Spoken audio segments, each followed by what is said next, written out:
The revolt, kind of the same thing. You'll do 5 to 10 minutes to review their running technique for beginner. Then you'll do arm circle and hurdles for intermediate, and then your shoulder shrug tension. So just keeping their shoulders up and holding that body line for advanced.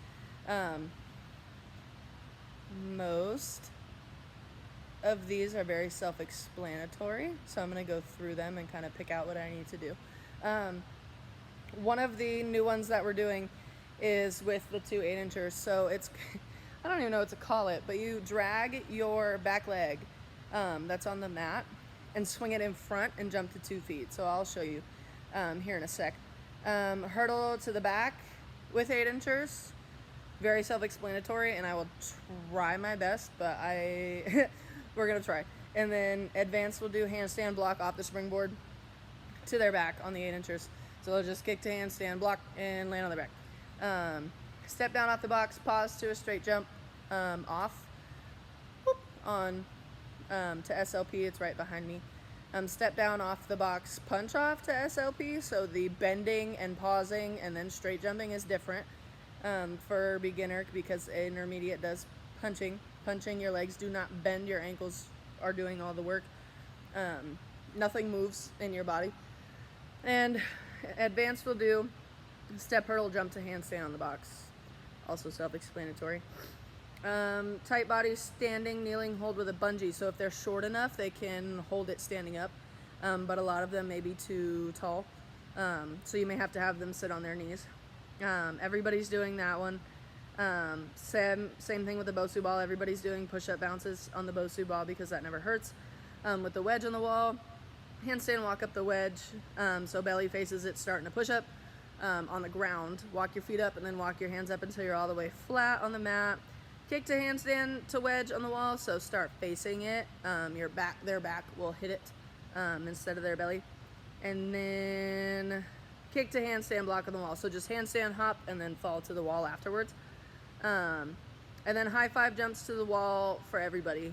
Advanced could always use more punching stuff on their ankles. Intermediates are just figuring out how to be tight, so doing it on the hard floor will be a lot better.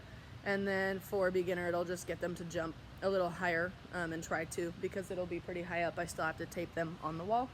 But I'm going to turn this so we can... Oh my goodness. Okay. So there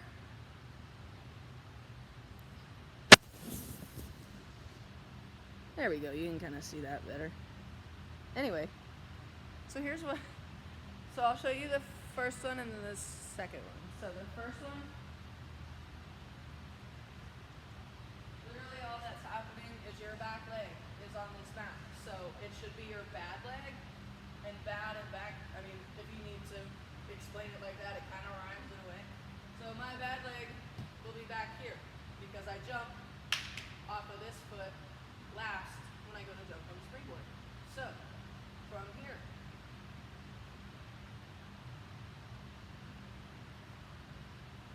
what do I like? I have the wrong leg. I have too many lefty children. It's so confusing. Anyway, so this should be your good leg. Okay? All that fun jazz. Because you want to swing your good leg forward, not your bad leg when you go to hurdle. I don't know what's wrong with me today. Anyway, so this will be back here. All you're going to do is tell them that that foot is going to swing to where you want it to go, and you're going to land on 2 feet instead of 1. So exactly how it sounds. You're going to drag that foot and jump on 1 foot to 2 feet. Simple as that. For the next one, I'm going to try and do this. You run, and when you hurdle, instead of landing on your feet on the mat, you're going to hurdle and land on your back. So when you go, it should kind of lean backwards. When you hurdle, you always want your feet in front of your center of mass. You never want that center of mass right on top of your feet because it's going to pull you forward. You want your center of mass behind you. That way when you swing up, you actually go up and not straight down into the table. So, moving to this one, shouldn't have to show too many more.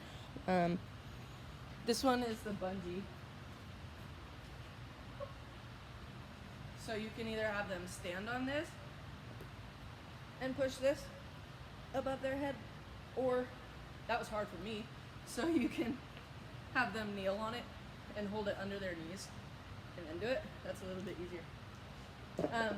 When you do your push-up bounces, their hands are on the bouncy part of the Bosu ball, the black part is on the floor. I don't want anybody doing anything crazy, so hands on the bouncy part, and all they're doing is pushing and blocking in their push-up, so their hands should leave the Bosu ball every time, every level. If it gets to be a little too easy, you can have them block and swing their arms. That's really not too bouncy though, so that may be kind of difficult, but you're more than welcome to have them try. But other than that, very self-explanatory, nothing too crazy.